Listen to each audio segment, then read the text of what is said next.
আসসালামু আলাইকুম প্রিয় দর্শক মণ্ডলী, কেমন আছেন? আশা করি সকলেই ভালো আছেন। প্রিয় ভাইরা, আজকের আমি একটা খুব সেনসিটিভ বিষয় নিয়ে আলোচনা করতে যাচ্ছি। বিষয়টি হলো, আমাদের জাতীয় নারী দলের ক্রিকেটার জাহানারা আলম, তিনি অভিযোগ করেছেন মঞ্জুরুল ইসলামের বিরুদ্ধে, অর্থাৎ ক্রিকেটার নির্বাচক মঞ্জুরুল ইসলাম যৌন হয়রানির অভিযোগ করেছেন। তো এটা খুবই খারাপ জিনিস। কেন একজন নারী ক্রিকেটারকে একজন পুরুষ নির্বাচক যৌন হয়রানি করবে? সেটা অত্যন্ত খারাপ। আমরা সবাই এ অন্যায়ের বিচার চাচ্ছি। কিন্তু আমার প্রশ্নটা হলো অন্যখানে। ক্রিকেটার জাহানারা আলম, সে যৌন হয়রানির অভিযোগটা করেছে মঞ্জুরুল ইসলামের বিরুদ্ধে বহুত দিন পর। কেন?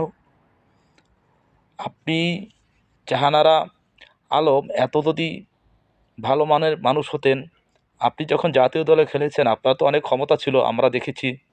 হ্যাঁ, ভোট বা জাতীয় ক্রিকেট দল আপনার কথা মতো চলতো, আপনার তো ক্ষমতা কম ছিল না। তখন আপনি অভিযোগটা কেন করেন নাই? আপনি তখন অভিযোগটা কেন করেন নাই? যৌন নিপীড়ন, যৌন হয়রানি যদি হয়ে থাকেন, আমার মতে আপনি এখানে কিছু সত্য গোপন করছেন, নিজের দোষ মানুষের উপরে চাপিয়ে দেওয়ার চেষ্টা করতেছেন। মনে করলাম মঞ্জুরুল ইসলাম খুব খারাপ চরিত্রের লোক, বদ চরিত্রের লোক, সে হলো নির্বাচক। আপনি যখন জাতীয় দলে খেলেছেন তখন তো আপনার অনেক ক্ষমতা ছিল, আমরা দেখেছি। সারা বাংলাদেশ আপনার কথা চলতো, ক্রিকেটাররা আপনার কথা চলতো, আপনি ক্ষমতাধর একজন ক্রিকেটার ছিলেন। তখন আপনি কেন অভিযোগ করেন নাই? এটা হলো আপনার এক নাম্বার ভুল। নিশ্চয়ই এখানে আপনার অপরাধ, এবং আপনি এখানে মিথ্যা কথা বলতেছেন। আপনাকে যদি যৌন হয়রানি করেই থাকে তখন আপনার বলা উচিত ছিল, তখন তো আপনার ক্ষমতা ছিল, আপনি তখন দুর্বল ছিলেন না, তখন তো আপনি সক্ষম এবং ক্ষমতাধর ক্রিকেট খেলোয়াড় ছিলেন। এখন কেন এসে বলছেন? এতে প্রমাণিত হয় যে আপনাকে যখন দল সুযোগ সুবিধা না দিচ্ছে না, তখন মানুষের উপরে অন্যায় চাপিয়ে দিচ্ছেন। এটা হলো নারীদের স্বভাবসুলভ আচরণ। ঘরের বউকেও যদি আপনি সারা জীবন ভালোবাসবেন, কোনো কারণে যদি ভালো না বাসতে পারেন বা তার মতে বিপরীত হয়, তাহলে বউ বলে যে আমাকে দর্শন করছে। বিয়ে করা বউকে, কবুল করা বউরে বিরুদ্ধে দর্শন করা হয় জোর করে। স্বামীকে জোর করে বহু কিছু করলে দর্শন হয় না। হ্যাঁ, অত আমি উল্টো বলছি, বউ যদি স্বামীর সাথে জোর করে কিছু করে সেটা দর্শন হয় না, আর স্বামী বউয়ের সাথে জোর করে কিছু করলে সেটা দর্শন হয়ে যায়। তো কথাটা হচ্ছে এভাবে, ঘরের বউ যদি স্বামীর নামে দর্শন মামলা দিতে পারে, দর্শনের অভিযোগ করতে পারে, আপনি আমার মনে হয় মিথ্যে কথা বলতেছেন। এটা আমি এখানে বলবো, আপনাকে দল সুযোগ সুবিধা না দেওয়ার কারণে আপনি তার ভিতরে ঈর্ষাপরায়ণ হয়ে মিথ্যা অভিযোগ তুলতেছেন।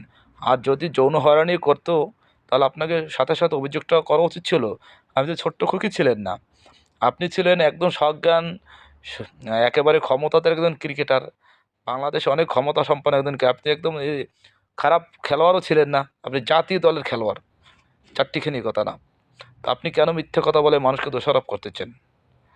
আমি বলবো এই মঞ্জুরুল ইসলাম সাহেবকে, ভাই আপনি কেন এত দল থাকতে মেয়েদের দলে নির্বাচক হতে গেছেন?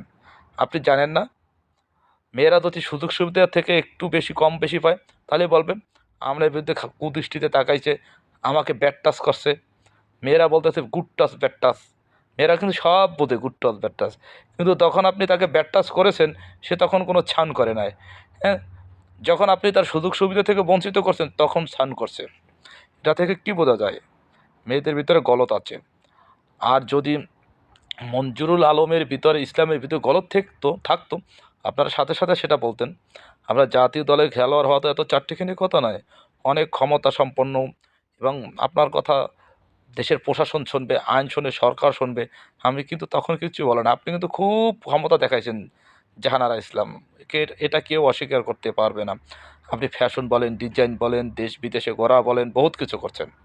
কিন্তু এতদিন পরে যখন আপনি দলে চান্স পাইতেছেন না, তখন আপনি মিথ্যা বানোয়াট করে একজন পরিচালকের মান সম্মান হানি করছেন। সেটা হলো আপনার অপরাধ, অন্যায়। আর আমি বলবো মঞ্জুরুল ইসলাম ভাইকে, ভাই আপনি এত দল থাকতে মহিলাদের কেন ভাই নির্বাচক হতে গেছেন? আপনার এখন বলতেন ঠেলা, বোঝেন মহিলাদের নির্বাচক হওয়া কত ভয়ঙ্কর। এটা তো জানা কথা ভাই, মহিলারা যখন সব কিছু পাবে, ফুল ফল, যখন দেখবেন আপনি একজনকে একটু বেশি স্নেহ করছেন, একজনকে একটু কম স্নেহ করছেন, যাকে বেশি স্নেহ করছেন, যাকে কম স্নেহ করছেন, সে বলবে আমার সাথে অমুক সময় যৌন হয়রানি করছে। এই মিথ্যা, এটা তো যুগে যুগে চলে আসছে ভাই। এটা তো আপনার আজকে নতুন কথা না, হ্যাঁ, এটা অনেক পুরনো কথা ভাই। আপনি এখন ঠেলা সামলান। তারপর আমি বলবো যে কোনো মহিলা ক্রিকেট, কোনো মহিলা ফুটবল দলে প্রশিক্ষক, কোচ, কোনো কর্মকর্তা, বোর্ড, কোনো পুরুষ দল থাকতে পারবে না। মহিলাদেরটা মহিলারাই থাকবে। তা না হলে যখন দেখবেন কোনো রেফারি যদি মহিলা দলে পুরুষ রেফারি থাকে, যদি একজনকে একটু ফাউল দেয়, অন্য দল বলবে দেখছো ওই অমুকের সাথে খাতিল, সেজন্য আমারে ফাউল দিচ্ছে, এ ধরনের কথা হবে। অতএব আমি বলবো ক্রীড়া সংস্থাকে বাংলাদেশ, মহিলা কোনো খেলোয়াড় দলের সাথে, অর্থাৎ ক্রিকেট বলেন ফুটবল বলেন, কোনো পুরুষ কর্মকর্তা থাকতে পারবে না। তাহলে আজকে না হয় কালকে না হয় 10 বছর পরে অভিযোগটা উঠবে। আজকের কিছু কিছু ক্রিকেট খেলোয়াড় বলতেছে এর বিচার হওয়া উচিত। ভাই আপনি যখন কিছুদিন যাবে আপনার বিরুদ্ধে এভাবে অভিযোগ রেডি হবে। আপনি যান না মহিলাদের দলে, গিয়া নির্বাচক হন, দেখবেন বলবে অমুক মেয়েকে ভালোবাসতো, খাতির ছিল, অমুকের দলে চান্স দিছে, আমাকে দেয় নাই, আমার সাথে যৌন হয়রানি করতে চাইছে, আমি সুযোগ দিনে সেদিন আমাকে দল থেকে বাদ দিয়েছে। এ ধরনের অভিযোগ আপনার বিরুদ্ধে আসবে। আর যে মেয়েটা অভিযোগ করছে তার চরিত্র সম্পর্কে একটু আপনারা পড়াশোনা করেন, তার চালচলন আচার আচরণ নিয়ে একটু আপনারা দেখেন। ধন্যবাদ সবাইকে। ভুল ত্রুটি হলে ক্ষমা করে দিবেন। আল্লাহ হাফেজ।